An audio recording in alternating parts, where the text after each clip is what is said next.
Hey guys, now if you have received a notification from Google Analytics that there is a new G4 or GA4 tracking code that gives you, advanced analytics, but you don't know how to install it, that's what I'm going to walk you through here in today's video.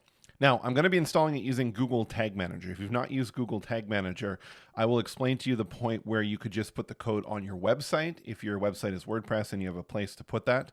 So this video, I'm going to use Google Tag Manager, and I'll explain the differences when we get to that point. So the first thing you need to do is you need to go into your Google Analytics account. So here we are in our Blue Cow Marketing one, and we're just going to go down to the admin settings.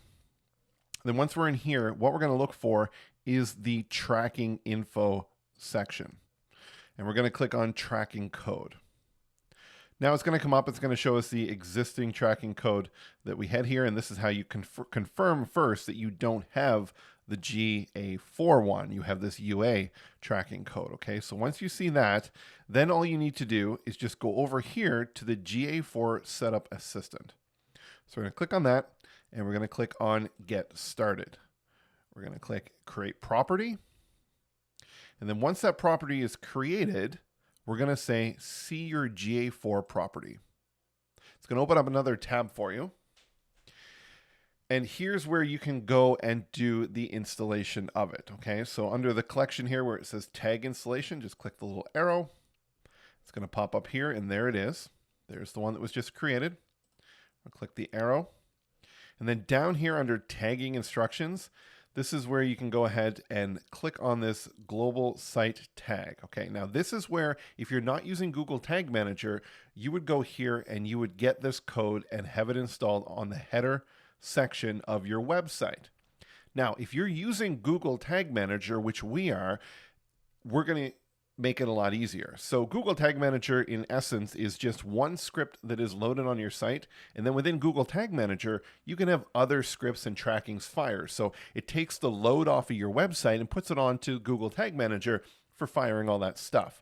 You know, when you have a website that has a lot of scripts in the header, multiples, Facebook tracking, LinkedIn tracking pixels, Google Analytics, and what other softwares you have, whether you've got chat scripts and all that kind of stuff, it can bog down your site and really slow it down. So let's hop over here to our Google Tag Manager account, and here's our one.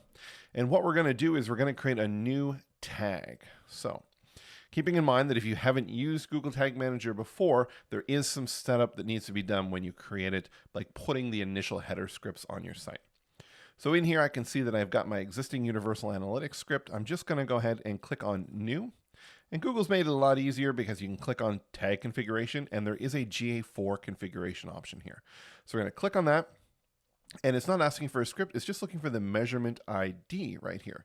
So let's flip back over to the one we set up, and here's our measurement ID, very similarly named. We're going to click on Copy, and we'll come back over here, and we're going to paste that into the container.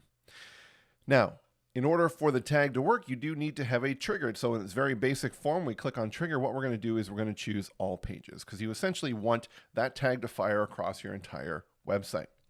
Then once you do that, up top here, you're going to give it a name. So I'm going to call it Google Analytics GA4. And we'll click Save. Now, in this case, I'm just installing this in addition to my Universal Analytics tracking.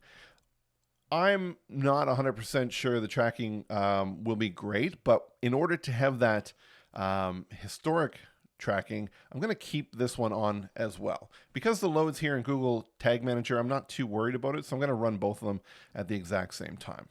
Now we have to submit this, and one thing that I always do if I'm not doing a lot of these updates is I just put in the date in which I did it. You have to put something in both.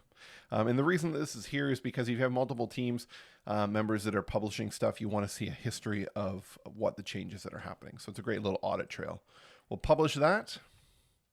And just like that, you've got your tracking code installed. So if you like this video, please hit subscribe, like, comment, ask us a question. We would love to hear your feedback and would love to answer your questions. Thanks for watching.